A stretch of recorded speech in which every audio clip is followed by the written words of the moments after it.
সত্ত্বেই তোমার কাছে যদি একটা ভালো পরিমাণ অডিয়েন্স থেকেও থাকে, তাহলেও সেখান থেকে ওই কোম্পানি তোমাকে একটি স্পন্সরশিপ দেওয়ার আগে কয়েকটি বিষয় বিবেচনা করবে। তো এই ব্যাপারটা বুঝতে গেলেও তোমাদেরকে আর একটা উদাহরণ মনোযোগ দিয়ে বুঝতে হবে। ধরো একটা কোম্পানি, এখানে আমি বারবার কোম্পানি বলতে বোঝাতে চাচ্ছি এজেন্সির কথা, কারণ যারা তাদের প্রোডাক্ট প্রমোশন করবে তাদের হাতে এত সময় থাকে না যে তারা নিজেরা ধরে ধরে ইউটিউবারদের মাধ্যমে তাদের প্রোডাক্টের প্রমোশন করবে। তাই ওই কোম্পানিরা বিভিন্ন এজেন্সিকে তাদের প্রোডাক্টের জন্য নির্দিষ্ট ইউটিউবার বা নির্দিষ্ট প্ল্যাটফর্ম খুঁজে খুঁজে অ্যাড রান করানোর জন্য টাকা দিয়ে থাকে। আর ওই এজেন্সিরাই মূলত আমাদের মতো ইউটিউবারদের খুঁজে খুঁজে স্পন্সরশিপ দিয়ে থাকে। কিন্তু ওই যে বললাম, একটা চ্যানেল স্পন্সরশিপের উপযুক্ত হয়ে গেলে যে স্পন্সরশিপ চলে আসবে, ব্যাপারটা এমন নয়। সেটার জন্য তারা কয়েকটি বিষয় মাথায় রেখে একটা চ্যানেলকে স্পন্সরশিপ দিয়ে থাকে। যেমন তোমার চ্যানেলে কোন টাইপের সাবস্ক্রাইবার রয়েছে এবং তাদের অনলাইনে কোনো কিছু কেনাকাটার পারচেজিং পাওয়ার কেমন। অর্থাৎ তুমি যদি বিভিন্ন ধরনের কপি পেস্ট ভিডিও তৈরি করো বা এমন কোনো টাইপের ভিডিও তৈরি করো যেখানে বাচ্চা বা ক্রিঞ্জ টাইপের অডিয়েন্সের সংখ্যা বেশি, এক কথায় বুঝাতে গেলে টিকটক মার্কা অডিয়েন্স যদি তোমার চ্যানেলে বেশি থাকে, তাহলে যে কোনো এজেন্সি সহজে তোমাকে কোনো স্পন্সরশিপ দিবে না। এখানে তোমাদের মনে প্রশ্ন আসছে যে আমাদের অডিয়েন্সরা কোন টাইপের, আমাদের অডিয়েন্সের অনলাইন কেনাকাটার পাওয়ার কেমন, সেটা ওই স্পন্সরশিপ দেওয়া এজেন্সি কিভাবে বুঝবে?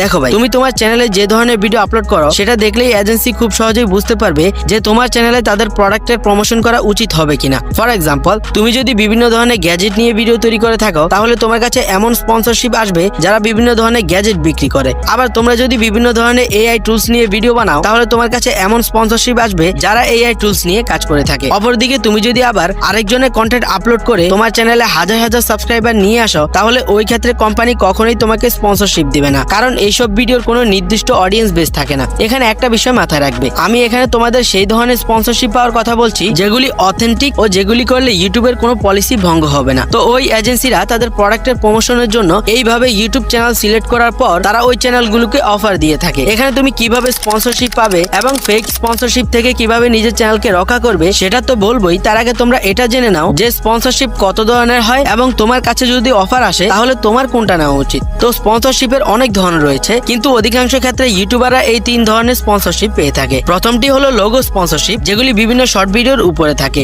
এবং এটা বা এই ধরনের যে কোনো বেটিং সাইটের স্পন্সরশিপ যদি তোমার কাছে আসে তাহলে তোমার উচিত সেটাকে রিজেক্ট করে দেওয়া। এবার তা তোমাকে যত টাকাই অফার করুক, কারণ এটা প্রথমত এমন একটা কাজ যেটার দ্বারা তুমি হাজার হাজার মানুষকে জুয়ার দিকে ঠেলে দিচ্ছ। তাই তো আমার কাছে এমন বহু বেটিং সাইট নিজেদেরকে প্রমোশন করার জন্য অনেক মোটা দাগে টাকার কথা লিখে আমাকে ইমেল পাঠালেও আমি আমার মনুষ্যত্ব বোধের দিক থেকে কখনোই সেটা অ্যাকসেপ্ট করিনি। আর একটা বিষয় এই 2025 সালের প্রথম দিকে ভালো লাগলো, সেটা হলো এখন থেকে যেসব চ্যানেল এই ধরনের বেটিং সাইট প্রমোশন করে ওইসব চ্যানেলের ভিডিও ইউটিউব ডিলিট করে দেয়, এবং অতিরিক্ত করলে ওইসব চ্যানেলকেই ডিলিট করে দেয়, যেটার তালিকা থেকে বর্তমানে যারা লোগো স্পন্সরশিপ করছে তারাও বাদ যায় না। ওকে, তো দ্বিতীয় নম্বরে রয়েছে ইন্টিগ্রেটেড স্পন্সরশিপ,